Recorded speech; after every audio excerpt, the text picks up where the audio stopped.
తెలంగాణలో నిజామాబాద్, ఆదిలాబాద్, మెదక్, కరీంనగర్ గ్రాడ్యుయేట్ స్థానానికి ఓట్ల లెక్కింపు ప్రక్రియ కొనసాగుతోంది. దాదాపు 24 గంటలుగా సిబ్బంది బండిల్స్ కడుతున్నారు.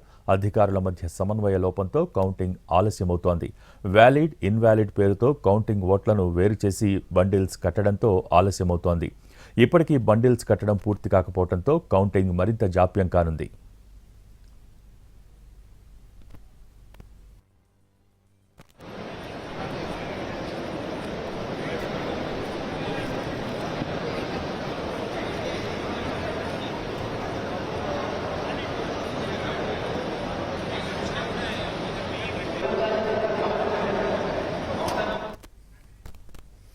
కరీంనగర్ పట్టభద్రుల ఎమ్మెల్సీ ఎన్నికల్లో 2,50,000 ఓట్లు పోలయ్యాయి. వాటిలో సుమారు 10% ఓట్లు చెల్లనివిగా గుర్తించారు. తొలి ప్రాధాన్యత ఓట్లలో 50% కంటే ఎక్కువ సాధించిన అభ్యర్థులను విజేతలుగా ప్రకటించనున్నారు. ఫస్ట్ ప్రియారిటీ ఓట్లలో ఫలితం తేలకపోతే రెండో ప్రాధాన్యత ఓట్లను లెక్కిస్తారు. దీంతో పట్టభద్రుల ఎమ్మెల్సీ ఫలితం రావటానికి ఇంకా టైం పట్టే అవకాశం ఉంది.